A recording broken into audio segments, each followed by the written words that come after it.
Hello there. Today, I would like to discuss the famous philosopher and theologian, Thomas Aquinas, and his proof of God's existence. Aquinas believed that the existence of God could be rationally demonstrated, and he offered 5 ways to do so, commonly known as the 5 ways. The first way is the argument from motion. Aquinas observed that everything in the world is in motion, and whatever is in motion must be moved by something else. This chain of motion cannot go on infinitely, however, and so there must be a first mover, which is God. The second way is the argument from causation.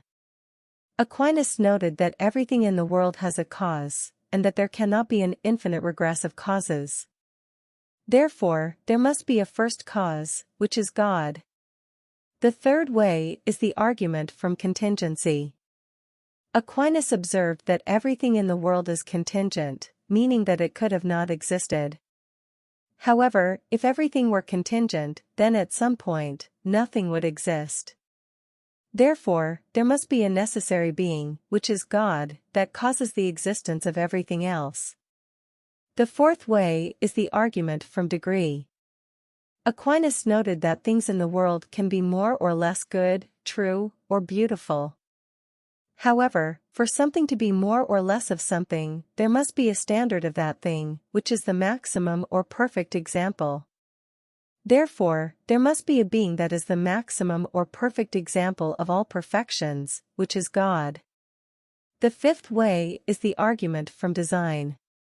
Aquinas observed that things in the world have a purpose or telos, and that this purpose implies an intelligent designer. Therefore, there must be an intelligent designer, which is God.